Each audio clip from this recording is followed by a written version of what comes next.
കൊട്ടത്തേങ്ങയും കൊഞ്ചും കൂടി റോസ്റ്റ് ചെയ്യുന്നതാണ്. കണ്ടോ, ഇതാണ് കൊഞ്ച്. നമ്മുടെ കൊടുങ്ങല്ലൂർ ചെമ്മീൻകെട്ടിൽ നിന്ന് വാങ്ങിയതാ. ഒന്ന് കണ്ടുപോയിക്കോ. ഇതൊന്ന് ഇങ്ങനെ തൊലി കളയുക, എന്നിട്ട് ഇതിൻ്റെ മുകളിലത്തെ വേസ്റ്റൊക്കെ കളയണം. അതൊക്കെ നിങ്ങൾ കളഞ്ഞിട്ട് വേണം ചെയ്യാൻ കേട്ടോ. അപ്പോൾ ഒരു മൺചട്ടി എടുക്കുക, അതിൽ വെളിച്ചെണ്ണ ഒഴിക്കുക, ഇഞ്ചി ഇടുക, അതൊന്ന് മൊരിഞ്ഞ് കൊടുക്കുമ്പോൾ പിന്നെ വെളുത്തുള്ളി സാധനം ഇടുക. കണ്ടോ, അപ്പം ഇഞ്ചി ഉണ്ട്, വെളുത്തുള്ളി ഉണ്ട്, വേപ്പല ഉണ്ട്, സവാള ഉണ്ട്. ഇനി ഇഞ്ചി ഇത് ഇട്ടു, പച്ചമുളക്. ആദ്യം വെളിച്ചെണ്ണ ഒഴിക്കുക, ചൂടാകുമ്പോൾ ഇഞ്ചി ഇടുക, പിന്നെ വെളുത്തുള്ളി ഇടുക, പച്ചമുളക് ഇടുക, വേപ്പല ഇടുക. കണ്ടോ, അതൊക്കെ നിങ്ങളുടെ എരിവിനനുസരിച്ചിട്ടൊക്കെ ചേർക്കുക. അപ്പോൾ ഈ ചമ്പത്തെങ്ങ് കണ്ടോ, ചമ്പത്തെങ്ങ് എന്ന് വെച്ചിട്ടുണ്ടെങ്കിൽ വയസ്സായ തെങ്ങ്, അല്ലാണ്ട് ചമ്പക്കുളം തച്ചൻ സിനിമയല്ല. അതിൻ്റെ മുകളിൽ നിന്ന് കണ്ടോ കൊട്ടത്തേങ്ങ വീഴും. കൊട്ടത്തേങ്ങ വെച്ചിട്ടുണ്ടെങ്കിൽ ഉണങ്ങി തെങ്ങിലിരുന്നിട്ട് ഒരു 3 മാസം ഇരുന്നിട്ട് ഉണങ്ങി അതിലത്തെ വെള്ളമൊക്കെ വറ്റി വരണ്ട് കഴിയുമ്പോൾ കാറ്റത്ത് വീഴുന്നതാണ് കൊട്ടത്തേങ്ങ. ഇത് വെട്ടി കഴിഞ്ഞാൽ കണ്ടോ ഒരു ഗുണ്ട് കണ്ടില്ലേ. ഗുണ്ട് എന്ന് വെച്ചിട്ടുണ്ടെങ്കിൽ നമ്മുടെ വിരിയംട്ടകയില്ലേ, അമിട്ട് എന്നൊക്കെ പറയും, അതുപോലെ ഇരിക്കും ഈ സാധനം. കണ്ടോ, അതപ്പോൾ നമ്മളുടെ ആവശ്യത്തിനുള്ളത് വെട്ടിക്കൊണ്ടുപോകും, ഇല്ലാത്തത് അവിടെ ഇടുന്ന് മുളയ്ക്കും. ചിലത് മുളയ്ക്കും, ചിലത് കേടായി പോകും. കണ്ടോ, അപ്പോൾ ഇന്ന് 2 എണ്ണം എടുത്തേക്കണ നമ്മളുടെ കൊഞ്ചിലേക്ക്. ഇത് കൊണ്ടുപോയിട്ടൊന്ന് ചുട്ട് ശരിക്കണം. കണ്ടോ, അപ്പോൾ നമ്മളിത് ഈ ഗുണ്ട് കണ്ടോ, ഗുണ്ടല്ല നമ്മുടെ കൊട്ടത്തേങ്ങ, അതിനൊരു ശൂലം പോലെ പപ്പടക്കോല അങ്ങോട്ട് കുത്തി കയറ്റുക. അതിനുശേഷം ഒന്ന് ചുട്ടെടുക്കുക. പണ്ടൊക്കെ തീയലാണ് ചൂടാറ്, ഇപ്പോൾ സ്റ്റൗവും ഗ്യാസുമേ കണ്ടോ. അപ്പോൾ അങ്ങനെ ഇതിനൊന്ന് വെട്ടി മുറിക്കുക.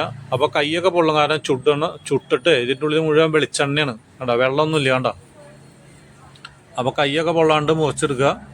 അതിനുശേഷം ഇത് മിക്സിയിലിട്ട് അടിച്ചെടുക്കണം. അപ്പോൾ അവിടെ സബിത ഇതൊക്കെ ഇട്ട് കഴിഞ്ഞ് സബോളയൊക്കെ ഇട്ട് കണ്ടോ, അതൊക്കെ മൂത്ത് കഴിഞ്ഞപ്പോൾ മൂത്തെന്ന് വെച്ചാൽ ചൂടായി അതിൻ്റെ ഗോൾഡൻ കളറായപ്പോഴേ മല്ലിപ്പൊടി, മുളക് പൊടി, മഞ്ഞപ്പൊടി എല്ലാം ഇട്ട് കൊടുക്കണം. അതൊക്കെ പാകത്തിനിടാം, അതൊന്നും പറഞ്ഞു തരേണ്ട ആവശ്യമില്ല. കണ്ടോ, കുറച്ച് കുരുമുളക് പൊടി. അപ്പോൾ പച്ച കുരുമുളകാണ് ഞങ്ങൾ അരച്ച് ചേർക്കാറ്. ഇപ്പോൾ അത് പച്ചയൊക്കെ ഉണങ്ങി മഴക്കാലമാണിത്. അപ്പോൾ അത് കഴിയുമ്പോൾ വേണ്ട, അതൊക്കെ വഴറ്റിയൊക്കെ റെഡിയാകുമ്പോൾ തക്കാളി ഇട്ടു. അപ്പോൾ എൻ്റെ പണി ഇവിടെ ഇതൊക്കെ മുറിച്ച് കൊടുക്കുക.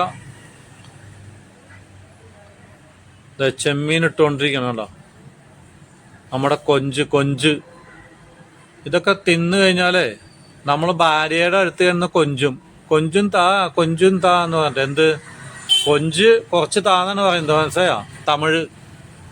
ഇതപ്പോൾ നമ്മളുടെ മിക്സിയിൽ കൊട്ടത്തേങ്ങ അരച്ചെടുത്തു. കണ്ടോ, സ്വല്പം വെള്ളം ഒഴിച്ചാൽ മതി, കാരണം 2 കൊട്ടത്തേങ്ങയാണ്. അവൻ്റെ പാല് നല്ല കട്ടിപ്പാല് ഇതൊഴിച്ചിട്ടാണ്. ഇതിൻ്റെയൊക്കെ രുചി എന്ന് വെച്ചിട്ടുണ്ടെങ്കിൽ എന്തായിരിക്കുന്ന സ്വാദ്. You never get this taste from any 5-star hotel. This only for farmers. അപ്പം നമുക്ക് മാത്രമേ ഇതൊക്കെ കിട്ടുള്ളൂ. കണ്ടോ, ഈ കൃഷിക്കാർക്ക് മാത്രമേ ഇതൊക്കെ സ്വന്തം. കാരണം കൊട്ടത്തേങ്ങ അവിടെ നിന്ന് കിട്ടുക 5-star ഹോട്ടലാണ്, അവിടെ 5 സ്റ്റാറിൽ തേങ്ങ കിട്ടും. കണ്ടോ, അപ്പോൾ ഇതിൻ്റെയൊക്കെ രുചി എന്ന് പറഞ്ഞാൽ അപാരമാണ്. അപ്പം എൻ്റെ ഭാര്യയുടെ പണി വെച്ചിട്ടുണ്ടെങ്കിൽ എന്നെ ഭക്ഷണം കഴിപ്പിച്ച് തീറ്റിക്കുക എന്നുള്ളതാണ് അവളുടെ ജോലി.